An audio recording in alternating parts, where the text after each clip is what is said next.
back to my channel. A couple days ago I posted a video saying that I was going to be doing a review on Ugly Love. Well, I guess not really a review, but kind of like a book talk on this book.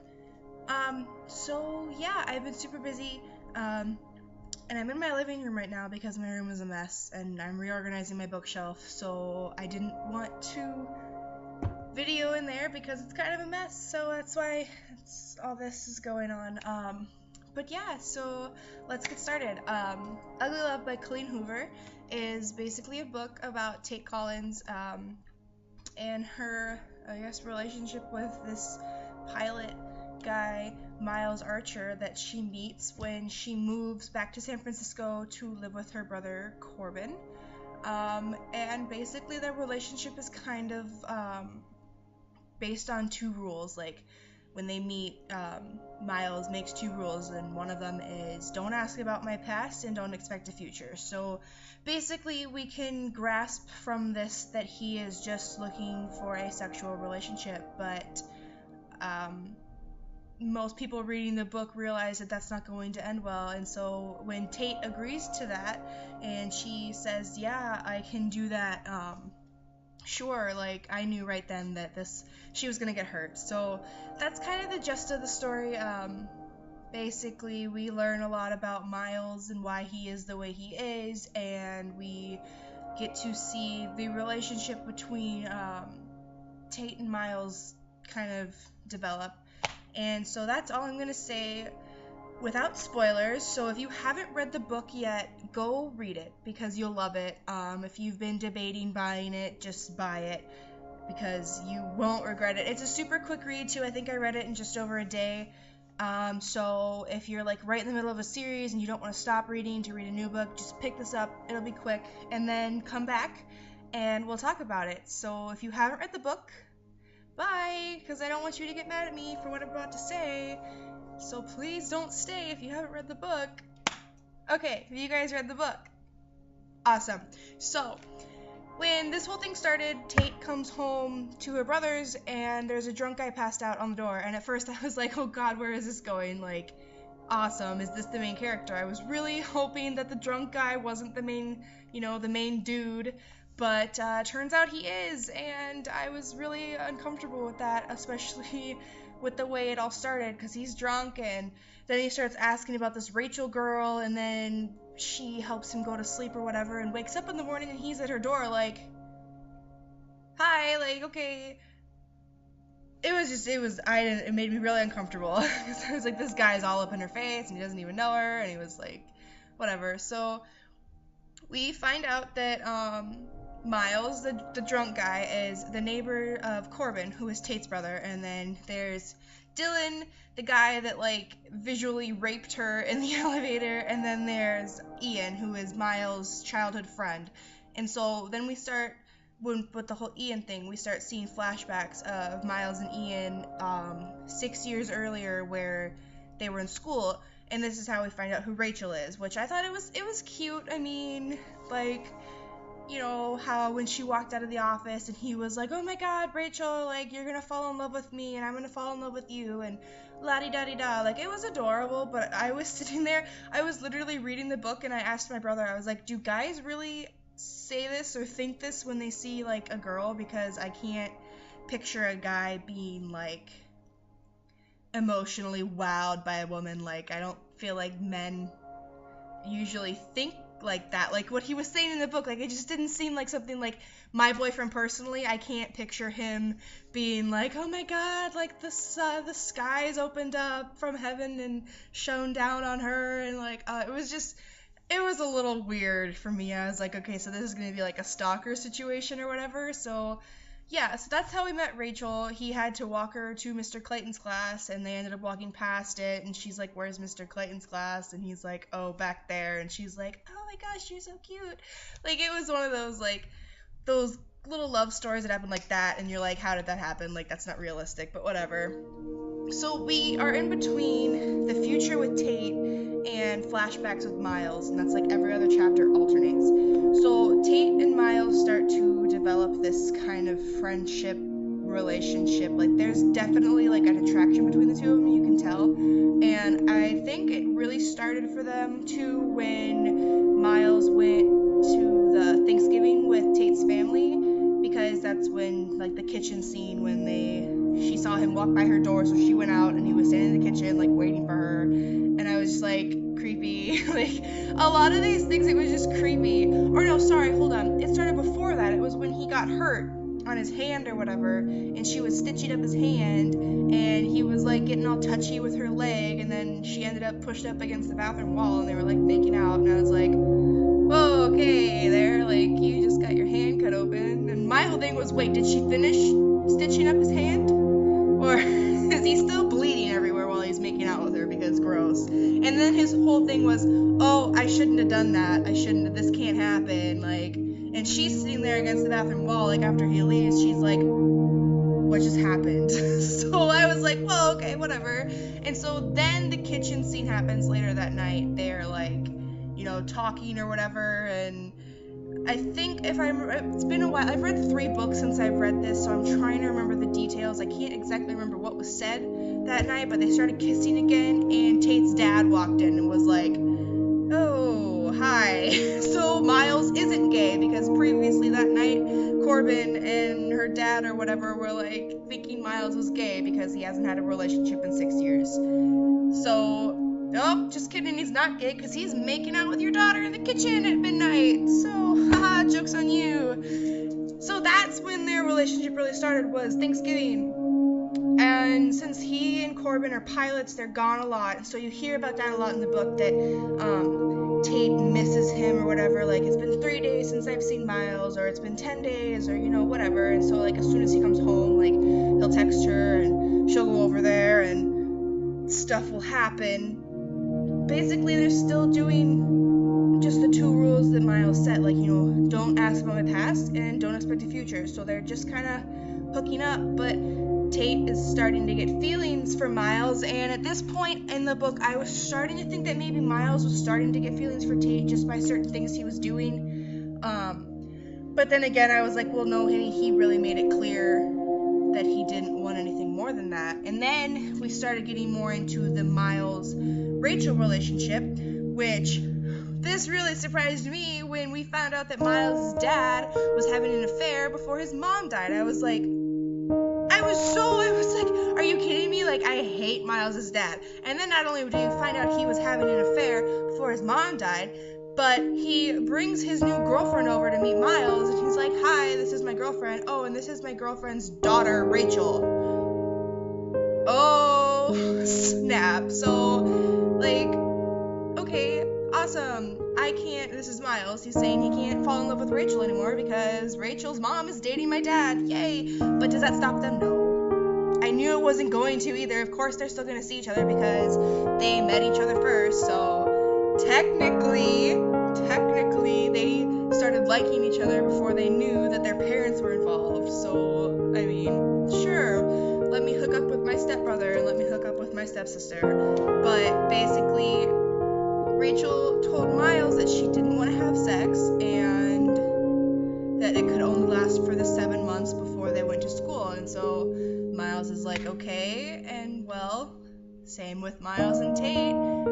Obviously, they're going to develop feelings for each other, like, and stuff is going to happen. And so there was 2 rules. I can't remember the first one, but I know the second one was that they didn't want to sleep together, and they ended up sleeping together. Duh.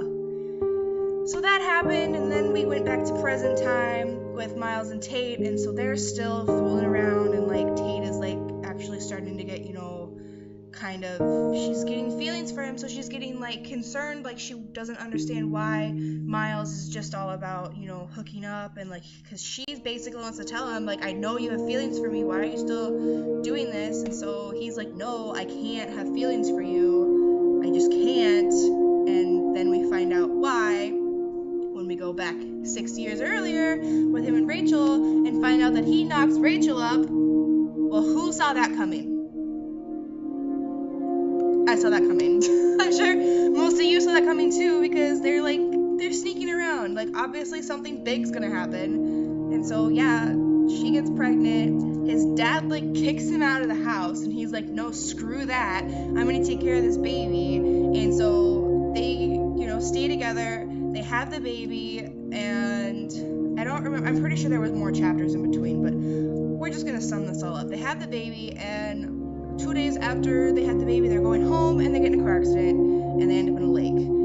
And I was messaging my best friend. I was like, no, like, this can't be happening. Like, why? Like, it was so depressing when that happened. I was like, this is freaking depressing.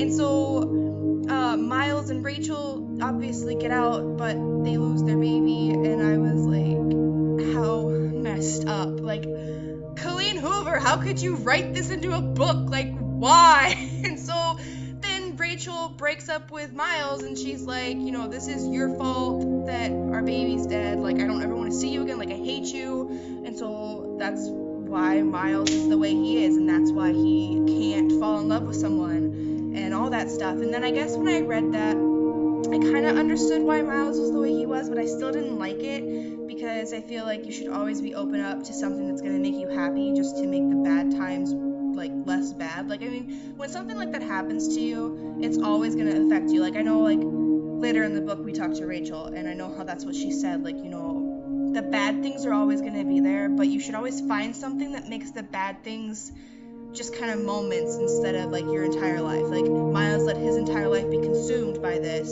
and it just destroyed him as a person, I think. And so, I mean, I understand why Miles is the way he is, but I definitely think he should have opened up sooner than 6 years. Like, that's a long time to sit and just be miserable about your past. Like, yeah, that we all have bad things happen to us, but you gotta move on. And so I guess it get to the point in the future now where Tate is finally like, you know, oh no, hold on. First of all, Tate and Miles get caught by Corbin while they're in her room, and he is like, you're banging my sister? Like, get out, I'm gonna kill you, kind of thing. And so then Corbin, after they fight about it, like, Tate kind of explains it to Corbin, and Corbin isn't okay with the relationship, but he deals with it to a certain extent. Like, he knows now what's going on when Tate is across the hall or whatever. So that was weird, because, like, I know my brother, if I was in that kind of relationship, like, my brother would murder someone. Like, there would be no talking him out of it. He would just, oh, it would be bad.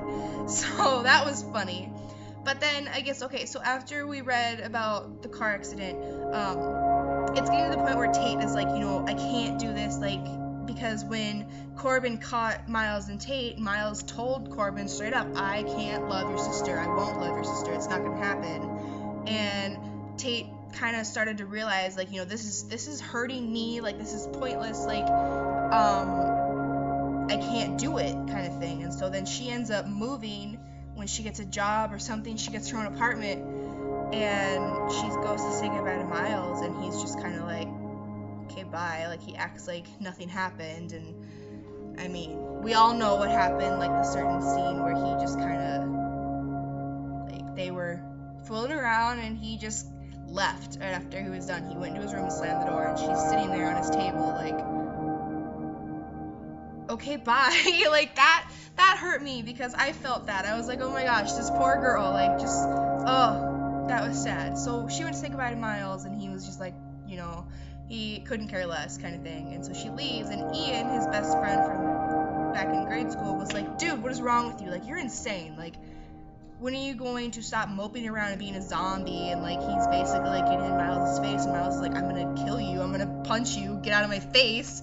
And Ian's like, no, like, you need to freaking figure this out, or whatever. And so then somehow he ends up going to talk to Rachel, and like I said, I've read like 3 books since I've read Ugly Love, so I can't remember the details, but I know he goes and talks to Rachel, and Rachel is married and has a kid now and has her own house, and so she's clearly moved on. Like, yeah, she's still upset about losing Clayton, her and Miles' baby, but she's moved on. And she tells Miles, like, you know, hey, I can tell you love this girl. Go get her, let her make the bad moments just moments instead of consuming your whole life. And so then after Miles kind of, you know, talks to Rachel and realizes that she's okay and she's moved on, he can go move on. And so he shows up at Tate's apartment and kind of explains everything to her. And then, again, I can't remember the details, but I know that at the end of the book they're together, and they go like into the future and we can see Miles and Tate's future, and I was just like, oh, I was so happy because I was really worried that halfway through the book I was like, this is gonna be one of those books that doesn't have a happy ending and I'm gonna want to burn it. But it turned out it was really good. Like, the ending made the bad moments in the book worth it. So I loved the ending. I really did. I was totally rooting for Tate the whole time. I was like, you can do this. Like, don't give up on him. And she did, and I was like, no. Like, I mean, it sucked because I knew she was getting frustrated, and I was getting frustrated with Miles. But I was like, don't give up. And she did, but it all worked out because, I mean, obviously she was still caring about him the whole time, and yeah, they got back together and lived happily ever after. Like, woo! So that's my book talk. Wow, I just kind of rambled for 15 minutes. I'm proud of myself. That was good. But yeah, so sorry it took me so long to do it. Like I said, I've been busy and I've been reading these books. I don't know if anyone's read these books. This is the third in the series and I'm obsessed. Like, I haven't talked to anybody because I've been reading these books so much. Like, I shut the world out, so that's why it took me so long. And then I made a previous video and my laptop never saved it, and I was like, so computer problems. But I got it up, we're good to go. Let me know what you thought about the book in the comments below, or you can direct message me on Instagram if you don't want to put any spoilers out there for everyone else. That would be great. But yeah, you can tweet me, you can direct message me on Instagram, you can Facebook message me if you want to talk about it. I will put all of my information in the description box below. And later this week, I'm going to be doing the Whisper Challenge with my brother, which is going to be awesome. I've seen YouTubers do the Whisper Challenge. I watched Jenna Marbles do the Whisper Challenge with her boyfriend the other day, and it was hilarious. So I decided I was going to do it with my brother. So that'll happen, and then sometime this week, I want to do like a bookshelf tour. I'm reorganizing it right now, so you're not going to see it while my books are all over my floor, but I'm going to do that eventually too. But yeah, if there's anything else you guys want me to do, let me know in the comments below. Otherwise, I'm just going to kind of do whatever pops into my little head up here, and we're just going to roll with it. So, yeah. Awesome. Okay. I don't know how to end a video. What do you say? Bye? That's just kind of whatever. I will see you guys all later this week. Yeah.